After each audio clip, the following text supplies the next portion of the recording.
Ayan mga kapudi, after nung magdamag ng ARCT kay nanay, ayan, medyo okay na siya.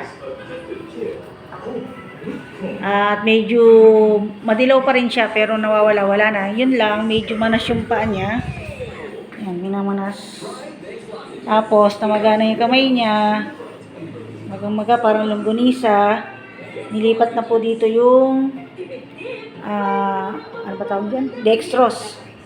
Ayan, binawalan mo na siyang mahiga ng matagal kasi parang nahihirapan siyang magsalita, parang hinihingal. Baka kung mamaya magkatubig sa baga ay dapat pag umiinom siya ng tubig, huwag mo nang higa. So, nakiusap na po kami na ilabas na po siya ngayon para sa JBL, San Fernando na lang po siya ng operation para tanggalin yung kanyang abdo. Ayaw po payagan ni doktora kasi po kahapon pa lang siya nabaksinan o naturukan ng antibiotic dahil nagka-sepsis na nga po siya. So, kahapon lang yun ng hapon na nabaksinan siya. So, ngayon pa lang yung bubuo yung 24 hours. Supposed to be yung iba, pag antibiotic 3 to 5 days para umipek o maging effective. Gaya niya, may sepsis pa siya. Tapos, ang taas ng WBC niya o yung white blood sugar niya. Tapos, tumaas din yung creatinine niya. So, ito yung pang-creatinine niya. Ayan. Ayan. So, sabi ni doktora ay kung hindi bukas sa Lunes. So, mag-aantay pa kami ng 2 oras. So, 2 araw pala. Sorry. Pero okay na rin po yun dahil at least safe na po siya, natanggal na yung ibang nakabara. Pero sabi ni doktora, meron pa rin daw natirang konti.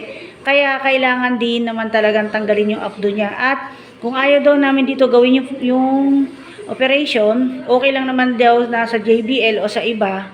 Basta make sure na talagang gawin yung operation kasi uulit lang din uli at ganun din yung senaryo. Magbabara tapos ganyan, magkakasepsis. Siyempre, hindi po natin alam yung kahinatnan. Tapos yun nga sa gamot niya, kaya siya payagan, baka rin mag-collapse siya dahil yun nga, yung white blood cell niya ang taas. Pag po ganun kasi, yung infection mahalo na sa dugo.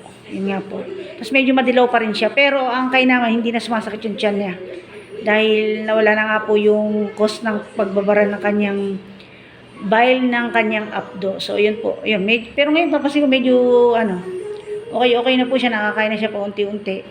Yun lang, ang dami na naman sinasaksak. Kasi sabi nga po namin kay doktora, hindi namin kakayanin. Kasi 300,000 yung para sa operation. Dun lang po yun sa abdo. Yung kahapon pong ginawa, ang sabi 50K, pero nagre-range pala yun ng 50 to 80,000.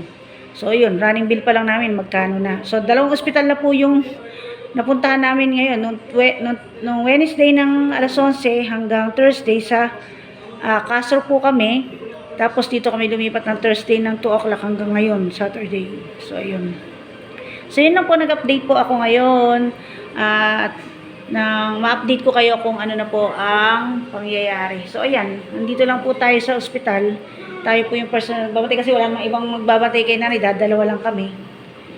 So, ayan po, para sigurado. Pero, kung sakali po, kasi by Wednesday, mayroon ako pa-order ng lechon. Kung nasa JBL San Fernando na po siya, magpapapalit muna po ako sa pwedeng talagang mag-asikaso sa kanya para asikasuhin po yung order na lechon dahil kailangan din po natin ng business, maghanap buhay. Tsaka natanggap na po natin yung order na yun, sayang po. Tapos after po ma-deliver, tanghali naman yung deliver ng lechon, balik po ulit tayo sa JBL kung nandun pa rin pa po siya. Ayan, ganun. Kung matutuloy, ayan. So, yun po. Hanggang dito lang po mga kapudi. Update lang po. Thank you for watching. Ingat po tayo lahat at God bless. So, ayan yung TV ni nanay. Ito. Ayan naman yung manood. Tapos, hindi rin sulit yung kwarto. Ayan yung naka-aircon. Hindi rin naman kami nagbubukas ng rep. Para may ilalagay na para palamigin. So, ayan po. Bye-bye.